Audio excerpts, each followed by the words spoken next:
नमस्कार। हर हर महादेव भक्तों, जैसा कि आप सभी जानते हैं कि अभी 12 महीनों में सर्वश्रेष्ठ महीना श्रावण मास अर्थात सावन का महीना चल रहा है।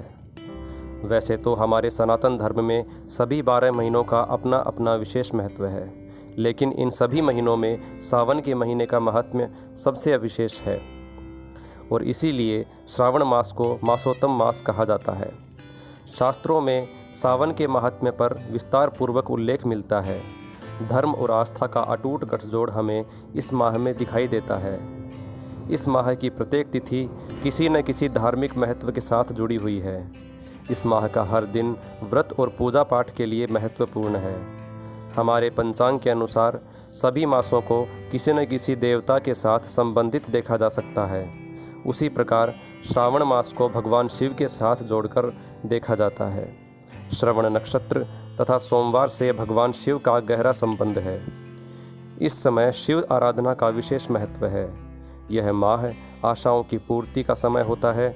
जिस प्रकार प्रकृति ग्रीष्म के थपेड़ों को सहती हुई सावन की बौछारों से अपनी प्यास बुझाती हुई असीम तृप्ति और आनंद को पाती है, उसी प्रकार प्राणियों की इच्छाओं के सूनेपन को दूर करने हेतु यह महीना भक्ति और इच्छाओं की पूर्ति का अनूठा संगम है।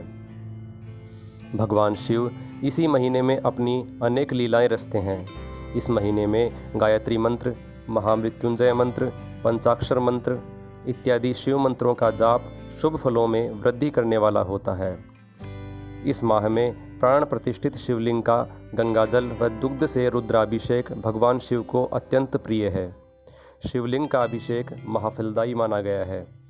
इन दिनों अनेक प्रकार से शिवलिंग का अभिषेक किया जाता है, जो भिन्न भिन्न फलों को प्रदान करने वाला होता है। जैसे कि जल के अभिषेक से वर्षा और शीतलता की प्राप्ति होती है। दूध और घृत से अभिषेक करने पर योग्य संतान की प्राप्ति होती है। ईख के रस से अभिषेक करने पर धन संपदा की प्राप्ति होती है। इसी तरह कुशोदक के अभिषेक से समस्त व्याधि शांत होती हैं। दही के अभिषेक से पशुधन की प्राप्ति होती है और शहद से शिवलिंग पर अभिषेक करने से लक्ष्मी की प्राप्ति होती है। इसी के साथ भगवान शिव को बिल्व पत्र अर्पित करने का भी विशेष महत्व है। इस श्रावण मास में शिव भक्तों द्वारा ज्योतिर्लिंगों का दर्शन एवं जलाभिषेक करने से उन्हें अश्वमेघ यज्ञ के समान फल प्राप्त होता है और उन्हें शिवलोक की प्राप्ति होती है।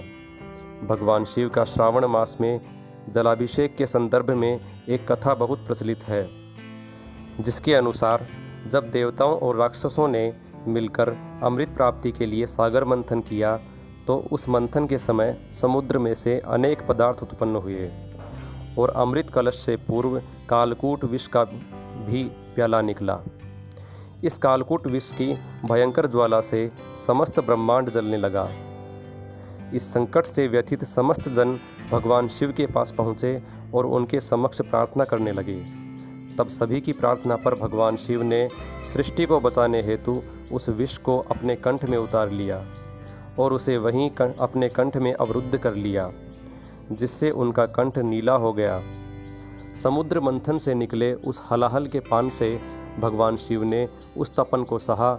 इसलिए मान्यता है कि वह समय श्रावण मास का समय था और उस तपन को शांत करने हेतु देवताओं ने गंगाजल से भगवान शिव का पूजन व जलाभिषेक आरंभ किया। तभी से यह प्रथा आज भी चली आ रही है। महादेव भोलेनाथ का जलाभिषेक करने से समस्त भक्त उनकी कृपा को पाते हैं और उन्हीं के रस में विभोर होकर जीवन के अमृत को अपने भीतर प्रवाहित करने का प्रयास करते हैं। हर हर महादेव। जय भोलेनाथ, जय शिव शंभु। ओम नमः शिवाय। धन्यवाद।